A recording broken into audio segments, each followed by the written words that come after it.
लेकिन उसका पैसा तो स्टक है उस नए माल को सप्लाई करने के लिए। नहीं, नए ऑर्डर के बेसिस पे चीजें समझ के बैंक फाइनेंस करता है, क्योंकि बिजनेस फाइनेंसिंग है ना ये पर्सनल फाइनेंसिंग नहीं है कि आपने आईटीआर कितने के भरे हैं, बैंक स्टेटमेंट में कितना बैलेंस है, ये चीज नहीं है वो। और हर बैंक के पास ये रूल रेगुलेशन होते हैं, बस आपको समझना और समझाना आना चाहिए। नमस्कार, आप सबका स्वागत है बिजनेस फाइनेंस की बात में। ये आज का जो हमारा टॉपिक है, आज का हमारा जो एपिसोड है, ये विशेष होने वाला है और विशेष उनके लिए जो बिजनेस करते हैं, तो बहुत इंपॉर्टेंट है, आप आखिर तक बने रहिए। हमारे साथ है एक ऐसे प्रोफेशनल जो कि बैंकिंग इंडस्ट्रीज में और फाइनेंसिंग में जिनका 25 साल से डीप अध्ययन है, और श्री मनोज बराड़ जी का मैं बहुत स्वागत करती हूँ, जो एमडी हैं, founder and managing director of Delhi wealth group.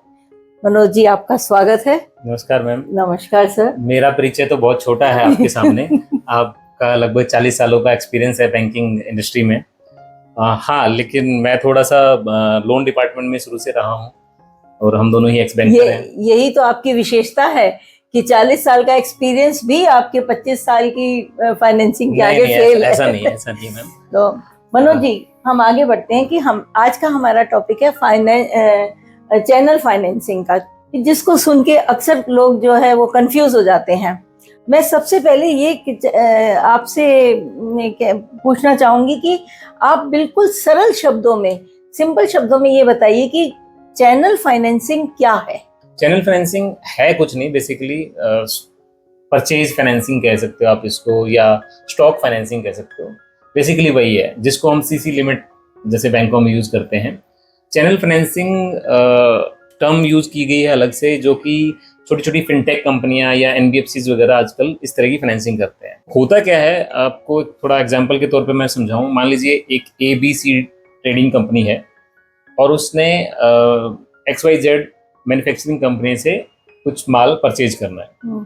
सो होता क्या है कि जो एबीसी ट्रेडिंग कंपनी है वो परचेजर है और XYZ मैन्युफैक्चरिंग कंपनी है वो सेलर है। तो इसमें सिचुएशन क्या होती है कि आपने जो ABCD ट्रेडिंग कंपनी है उसको जब माल परचेज करना है, तो एक सिचुएशन होती है कि वो XYZ कंपनी जो है उसको क्रेडिट पीरियड पे माल देगी। हाँ। दूसरी सिचुएशन ये होती है कि ये कैश में पेमेंट कर दे, मतलब उधार ना ले।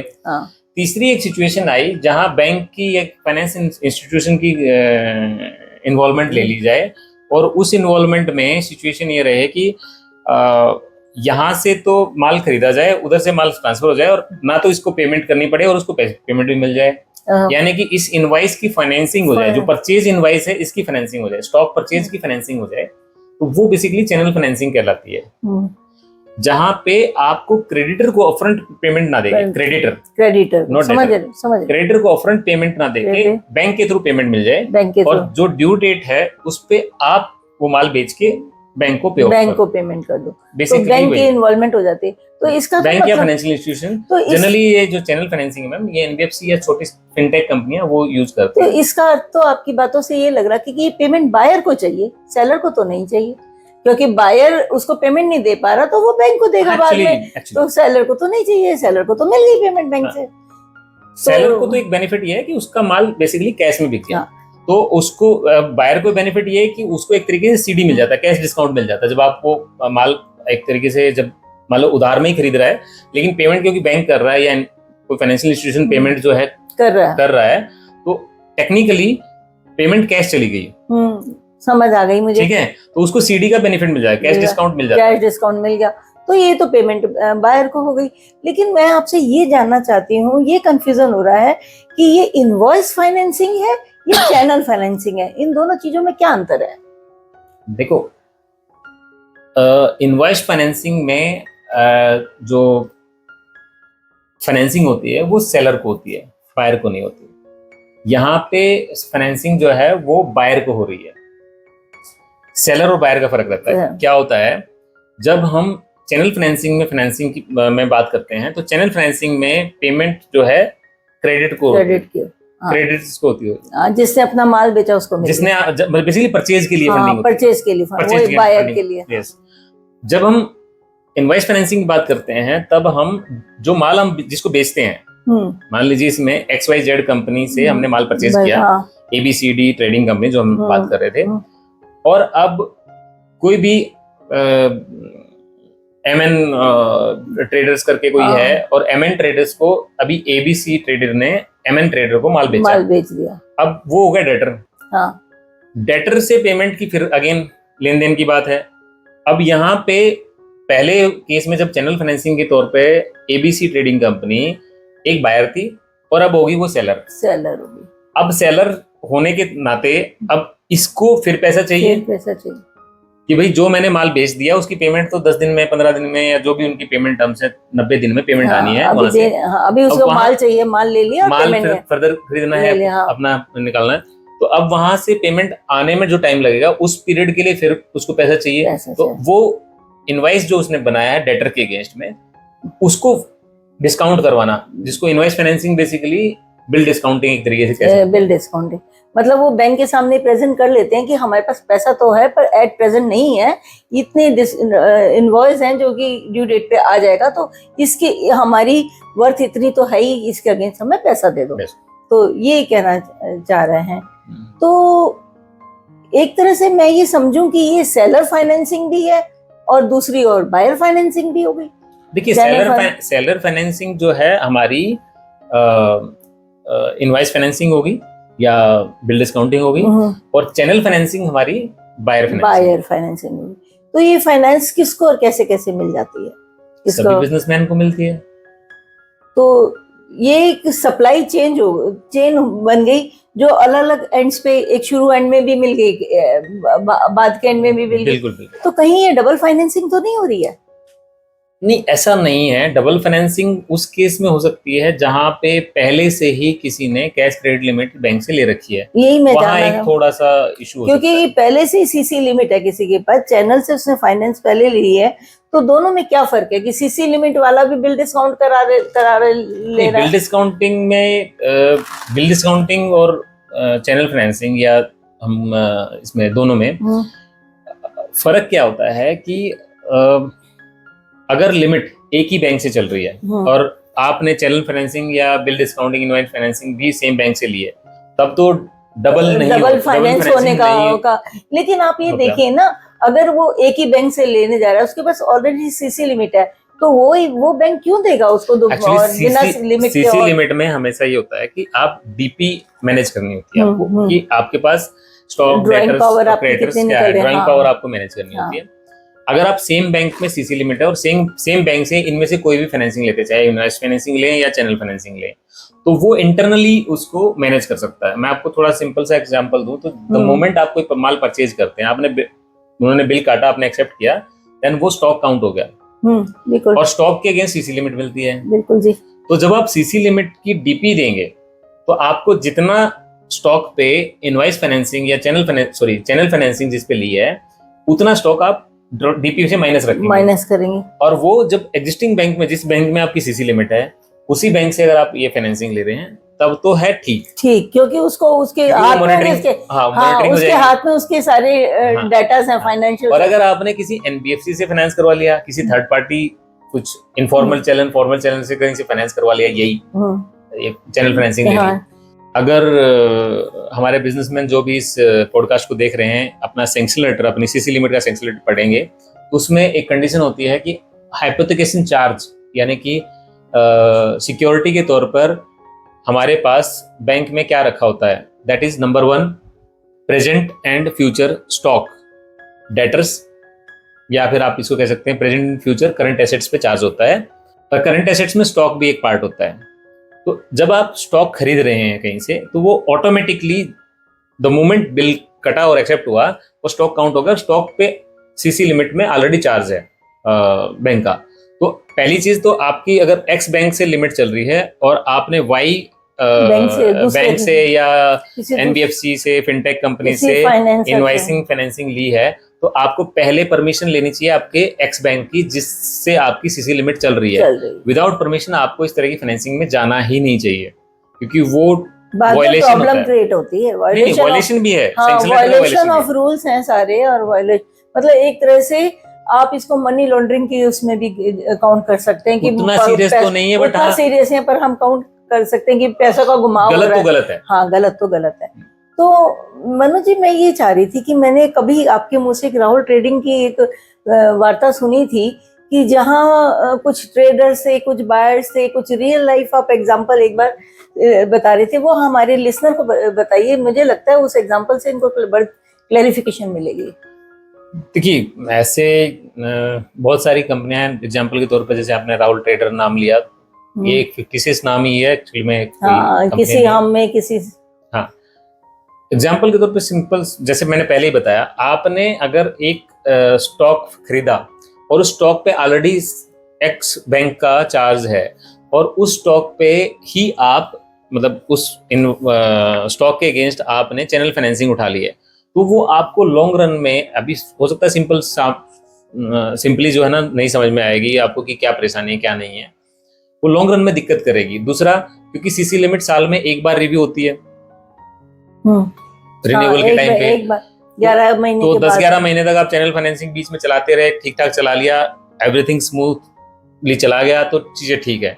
जहां कुछ स्टक हो गया, कहीं दिक्कत हो गई, स्टॉक अटक गया या चीजें गड़बड़ हो गई, तो वहां पे फिर धीरे धीरे होते होते खराब हो जाती हैं चीजें। और क्योंकि टेक्निकली आपने इस चीज का ध्यान नहीं रखा, जो मैं बार बार बता रहा हूँ, डबल फाइनेंसिंग, कि आपने सेम स्टॉक पे चैनल फाइनेंसिंग भी ले ली और सेम ही स्टॉक पे आपने सीसी लिमिट भी ले रखी है, तो बड़ी दिक्कत है। दूसरा सबसे इंपॉर्टेंट पार्ट, जब भी आप चैनल फाइनेंसिंग ले रहे हैं तो आपको हमेशा इस चीज का ध्यान रखना है कि चैनल फाइनेंसिंग में आप जिस भी स्टॉक पे चार्ज दे रहे हैं वो साफ साफ लिखा होना चाहिए। हमारे पास बहुत सारे सैंक्शन लेटर्स आते हैं, बहुत सारे एनबीएफसीज के, इसके उसके, जिसमें लिखा होता है कि हाइपोथेकेशन ऑफ स्टॉक। अब इतना लिख दिया, स्टॉक मींस इंटायर स्टॉक। अब अगर मान लो कल को कुछ इशू हो गया तो ये बहुत बड़ा इशू बन सकता है, एक्स बैंक उसको 420 में डाल सकता है, मनी स्टॉक का रोटेशन होता रहता है ना, इसलिए एक्स बैंक जो है जिससे आपकी सीसी लिमिट चल रही है वो वायलेशन ऑफ सैंक्शन टर्म्स और उनके अगेंस्ट में आपको मतलब लिमिट सीज कर सकता है, बहुत कुछ राइट्स हैं उनके पास। तो मेरा ये सजेशन रहता है कि हमेशा आप एक सीधे तरीके से जाइए। आपका इवन एक्स बैंक जिससे आपकी सीसी लिमिट वगैरह चल रही है वो कर देता है, आप उनको ठीक से समझाएंगे, चीजें होंगी तो प्रेजेंटेशन ही सारा मैटर है, तो आप वो कर देता है। क्योंकि सेम चीज वो अपने कोई बिजनेस अगर एक एक्स बैंक के पास है तो वो बाहर क्यों जाने देगा। मनोज जी, आपने कुछ देर पहले बताया था कि उसी बैंक से लेना चाहिए, जैसा आप अभी भी बात कर रहे थे, लेकिन कई बार हमें देखा जाता है या तो उस बैंक में कुछ उसके डाटा ठीक नहीं होते, कुछ फाइनेंशियल ठीक नहीं होते, तो वो दूसरे ही बैंक से, एक बैंक पे सीसी लिमिट है और बाकी फाइनेंस चैनल में दूसरे बैंक पे जाता है, तो क्या चैलेंजेस आते हैं कि सीसी लिमिट कहीं और है और दूसरे बैंक से लेने जा रहा है, तो खुद उसको क्या ध्यान रखना चाहिए लीगली, और चैलेंज क्या आते हैं दूसरे बैंक से फाइनेंस? सबसे इम्पोर्टेंट तो बात यह है कि आपको फाइनेंस मैनेज करना आना चाहिए। वो मैं तो नहीं समझती इतने साल की उम्र में इतनी कि भी किसी भी बिजनेसमैन को 2 और 2 4 तो पते होंगे, लेकिन फाइनेंशियल वो चाहे वो सीए रख लें चाहे कुछ भी रख लें, अपने फाइनेंशियल उनको खुद भी मैनेज करने नहीं आते हैं। वो सीए रखने के बाद नहीं, देखिए सबका तो नहीं है, लेकिन हाँ, ज्यादातर मैंने देखा है उनके सीए खुद को पता नहीं होता, वो कहते हैं जी सीए से पूछ के बताएंगे, सीए से पूछते हैं तो कहते हैं जी हम किताबें देख के बताएंगे, और उसके बाद वो वक्त कब आता है ये हमें नहीं पता। इश्यूज तो हैं। तो मैं यही कहता हूँ सबसे पहले तो फाइनेंस मैनेज करना आना चाहिए। अगर फाइनेंस मैनेज नहीं करना आना चाहिए, आता है, हमारे जो प्रोफेशनल हैं दिल्ली वेल्थ ग्रुप से आप संपर्क कर सकते हैं, हम आपके फाइनेंस को मैनेज कर सकते हैं इन ऑल द टर्म्स। अब बात आती है जहां आपने, सॉरी मैं स्किप कर गया, क्या सवाल पूछा था आपने? मैंने ये पूछा था कि एक जगह सीसी लिमिट है और किसी मजबूरी वश या चालाकी वश वो दूसरे बैंक से फाइनेंस लेना चाहता है, तो हाँ, सबसे पहले तो फाइनेंस मैनेज करना आना चाहिए। और आइडियली मेरा ये मानना है कि आपकी पूंजी यानी कि आपकी कैपिटल अगर आपके बिजनेस में 1 रुपए लगी है तो आउटसाइड का फाइनेंस 4 या 5 रुपए से ज्यादा नहीं होना चाहिए। बिल्कुल ठीक है, इससे ज्यादा की फाइनेंसिंग नहीं होनी चाहिए। आप एक बार अपनी बुक्स चेक कीजिए, इवन अगर आप कोई माल उधार में खरीदते हैं तो भी फाइनेंस है, तो भी उसको भी फाइनेंस काउंट किया जाता है। तो आपको आउटसाइड की लायबिलिटी और अपनी मतलब आपकी कंपनी में जो प्रमोटर्स हैं, जो कंपनी के मालिक हैं, उन्होंने जो पैसा लगा रखा है उसके अगेंस्ट 5 टाइम्स से ज्यादा फाइनेंसिंग बाहर से नहीं होनी चाहिए। 5 भी मैं ज्यादा बोल रहा हूँ, मेरी कैलकुलेशन में अगर स्मूथली चलनी है कंपनी, अच्छे से कंपनी चलनी है तो 4 तक इज सफिशिएंट। इसके बियॉन्ड अगर आप जा रहे हैं, 4 से ज्यादा अगर पैसा उठा रहे हैं 4 टाइम से, यानी कि आपने 1 रुपया लगा रखा है और 4 रुपए बाहर से उठा रखे हैं, इट्स फाइन। 5, 6, 7, 10 तक लोग पहुंच जाते हैं, 20 तक पहुंच जाते हैं, तो मतलब कंपनी डूब रही है, 100% डूब रही है। आपका पैसा स्टक है। कहाँ स्टक है? अगर आप हमें मिलेंगे तो हम बता देंगे कहाँ स्टक है। मनोज जी, इसका तो ये अर्थ हुआ कि अगर हमारी कहीं सीसी लिमिट है तो हमें चैनल फाइनेंसिंग लेनी नहीं चाहिए। लेनी चाहिए तो उसी बैंक में जाके जो भी वो हमारी सिक्योरिटी बढ़ाए या कुछ भी बढ़ाए या किसी भी डाटा को हमारे बढ़ाने घटाने को, तो वो कैसे करेंगे? अगर उसी बैंक से लें तो सीसी लिमिट होते हुए अगर हमारे डाटा नहीं बोल रहे तो हमें क्या चीज बढ़ा के हमें चैनल फाइनेंसिंग मिल सकती है वहां से? देखिए, क्या बातों पे आपके पास अगर मान लो, देखिए होता क्या है जनरली, अगर आपके पास नया कॉन्ट्रैक्ट हुआ है जहां आपको एक्स्ट्रा ऑर्डिनरी कुछ ऑर्डर मिल गए हैं, जहां आपको माल की सप्लाई, जनरल जो आपका ट्रेंड चल रहा था बिजनेस का, हर महीने मान लीजिए 1 करोड़ का माल बेच रहे थे, खरीद रहे थे, बेच रहे थे, और आपको अचानक से कोई ऐसा ऑर्डर मिल गया जिससे 1.5-2 करोड़ रुपए का माल तुरंत बेचना है, और हो सकता है टेम्परेरी हो, तो वहां चीजें चल सकती हैं।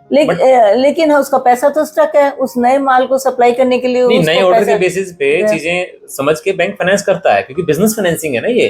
पर्सनल फाइनेंसिंग नहीं है कि आपने आईटीआर कितने के भरे हैं, बैंक स्टेटमेंट में कितना बैलेंस है, ये चीज नहीं है वो। तो कुछ ऐसे रूल्स और नियम कानून बैंक के पास हैं कि जो वो क्रिएट करके अपने ही क्लाइंट को ऑब्लाइज कर सकता है। सभी ऑब्लाइज नहीं है ma'am, it's a business. Business है, मतलब उसको इन्वेस्टमेंट करा सकता है। हाँ, इट्स ए बिजनेस, और हर बैंक के पास ये रूल रेगुलेशन होते हैं, बस आपको समझना और समझाना आना चाहिए। तो मैं ये भी जानना चाह रही हूँ कि जैसे मान लो एक बैंक के पास सीसी लिमिट है और उसको पैसे, जो बिजनेसमैन को पैसा चाहिए होता है आनन फानन में, या किसी एनबीसीएफसी कंपनी में चला जाएगा, किसी और कंपनी में, किसी डीएसए के पास चला जाएगा कि मैं दिला देता हूँ इस बैंक से दिला। क्या ये चैनल ठीक है, ये सेफ है? नहीं, ऐसी कोई दिक्कत नहीं। देखिए, एज लॉन्ग एज आपको समझ है, एक बिजनेसमैन को समझ है कि उसको पैसा क्या चाहिए, कितना चाहिए, किस नेचर का चाहिए, और एक्चुअल में उसके बिजनेस में उतनी रिक्वायरमेंट या उस सेगमेंट की रिक्वायरमेंट है या नहीं है। जैसे मैं एग्जांपल के तौर पे आपको बताऊं, कई लोग वर्किंग कैपिटल चलाने के लिए 3-3 साल के बिजनेस लोन ले लेते हैं। तो अगर 3 साल के बिजनेस लोन, टर्म लोन, वो टर्म लोन बिजनेस मतलब आपकी वर्किंग कैपिटल में फिट नहीं होते कहीं पे भी, क्योंकि बिजनेस में वर्किंग कैपिटल का मतलब है रोटेशन होती रहनी चाहिए। मतलब बिजनेस लोन पे रोटेशन नहीं हो पाती। प्लस ये बिजनेस लोन कैपेक्स में भी फिट नहीं होते, यानी कि आप मशीनरी के लिए तो वो 3 साल के लिए टर्म लोन, तो इट्स सुसाइड बेसिकली। तो ऐसा नहीं है। आपको थोड़ा सा जो ना, अगर किसी बिजनेसमैन को समझ है कि कहाँ पे आपको फाइनेंसिंग लेनी है, एनबीएफसी से लेनी है, बैंक से लेनी है, डीएससी के थ्रू लेनी है, या हमारे जैसे प्रोफेशनल कंसल्टेंट के थ्रू आपको जाना है जो कि सिर्फ इंडस्ट्रियल एंड कॉर्पोरेट फाइनेंस में डील करते हैं, तो चॉइस इज योर्स कि आपको एक प्रोफेशनल कंसल्टेंट को हायर करके उनके थ्रू अपनी सर्विसेज लेनी है। आपको खुद को समझ है तभी आप जानना चाहते हैं, या फिर आप किसी भी थर्ड पार्टी चैनल जैसे डीएसए या लोन एजेंट या आपके नियर डियर जिनको आप जानते हैं उनके थ्रू लेना चाहते हैं। बट किसी के भी थ्रू लेना चाहें, बेसिक समझ आपको होनी चाहिए, तभी आपको आगे बढ़ना चाहिए। लेकिन मनोज जी, हर किसी, चलो बेसिक समझ भी हो या हमारा ये जा रहा है, एपिसोड जा रहा है, तो हो सकता है कि कुछ लोग से समझ जाए, लेकिन ऑलरेडी कुछ लोग इस चैनल को सुनने के बाद ये अनुभव कर रहे हो या करेंगे कि भाई हम फंसे हुए हैं, तो उस प्रॉब्लम्स में तो फंसेंगी जब गलत तरीके से फंडिंग लेंगे। तो उन प्रॉब्लम से निकलने के भी कोई रास्ते हैं क्या? कुछ अनजाने में फंस जाए कोई, कुछ जिसकी धारणा गलत ना हो। रास्ते हर चीज की हैं। आपके पेट में दर्द है, अब बैठ के डिस्कस करेंगे, डॉक्टर को बताएंगे कि आपने पिछले दिन क्या खाया था या नहीं खाया था। हो सकता है नहीं खाया हो, कम खाया हो तो गैस का दर्द हो सकता है ज्यादा खाया हो तो उसका दर्द हो सकता है कहीं बाहर का खा लिया हो तो पेट दर्द, फूड पॉइजनिंग हो रखी हो। तो रीजन क्या है वो बैठ के समझने से ही पता चलेगा, और उसका सॉल्यूशन तभी निकल सकता है जब हम बैठ के बात करें। क्या आप एक छोटी सी प्रॉब्लम अगर किसी की क्रिएट हुई हो तो उसका सोल्यूशन कैसे? बहुत सारी है, वीडियो 1-to-1 बैठ के डिस्कस ठीक है, चलो हम दोबारा बनाएंगे, 1-to-1 बात करेंगे। तो समरी में मैं आपको, आपने बहुत सरल शब्दों में समझा कि चैनल फाइनेंसिंग किन के लिए है, कैसे सुटेबल है। तो मनोज जी, ये एपिसोड तो मेरे हिसाब से बड़ा इंफॉर्मेटिव है और बड़ा इम्पोर्टेंट भी लग रहा है। तो आप इस अंत में हमारे लिसनर को क्या संदेश देना चाहेंगे ताकि थोड़ा वो सतर्क रहें? देखिए, सबसे पहली चीज़ तो आपको जानकारी होनी चाहिए कि आपको कोई भी फाइनेंसिंग, चाहे वो चैनल फाइनेंसिंग ही क्यों ना है, उसका यूटिलाइजेशन या उसका फंक्शनिंग कैसे होनी है। नंबर 2, अगर आपको चैनल फाइनेंसिंग की तरफ जाना है, यानी कि परचेज फाइनेंस करना है, स्टॉक परचेज फाइनेंसिंग करवानी है, तो आपको प्रेफरेंस अपने ही बैंक को देनी चाहिए अगर आपकी सीसी लिमिट चल रही है। और अगर आपकी सीसी लिमिट का मतलब है चाहे मुद्रा लोन है, चाहे आपका कोई भी दूसरी गवर्नमेंट स्कीम्स हैं, जहां किसी भी भी तरह लिमिट की, चल रही है, हाँ, किसी भी तरह ओडी की। लिमिट भी चल रही है, तब भी आपको पहली प्रेफरेंस अपने ही बैंक को देनी चाहिए, अपने ही फाइनेंशियल इंस्टीट्यूशन को देनी चाहिए। अगर वो नहीं करता है तो उनसे परमिशन लेनी चाहिए, और विद परमिशन आपको दूसरे किसी भी इंस्टीट्यूशन के पास जाना चाहिए। और कोशिश हमेशा ये रखनी चाहिए कि अगर आपने अपनी बिजनेस में 1 रुपया इन्वेस्ट किया है तो बाहर की इन्वेस्टमेंट 4 से ज्यादा या 5 से ज्यादा ना हो। तो ये आप मल्टीपल बैंकिंग में ईमानदारी से जाएंगे और आप हमें आदेश देंगे तो हम आपकी सेवा में सदा हाजिर हैं। जी, और आपकी अगर किसी भी तरह की जैसे स्टार्टअप से संबंधित कोई फाइनेंशियल कंसल्टेंसी चाहिए, या आपको अपने बिजनेस को एक्सपेंड करना है, एक्सपेंशन में अगर हम बात करें, आपको नई प्रोडक्शन लाइन स्टार्ट करनी है, मशीनरी मॉडर्नाइजेशन करना है, या मल्टी लोकेशन सेटअप बनाने हैं, तो आप हमें संपर्क कर सकते हैं। या फिर आपको जनरल जैसे वर्किंग कैपिटल फाइनेंसिंग की कोई रिक्वायरमेंट है तो उसके लिए भी आप दिल्ली वेल्थ ग्रुप से संपर्क कर सकते हैं। मैं दिल्ली वेल्थ ग्रुप का फाउंडर और मैनेजिंग डायरेक्टर, और हमारे साथ वीना मैडम जो कि यूको बैंक से रिटायर्ड हैं, नीचे डिस्प्ले हो जाएगा तो आप संपर्क कर सकते हैं। हमारे साथ रहने का बहुत बहुत धन्यवाद। Thank you.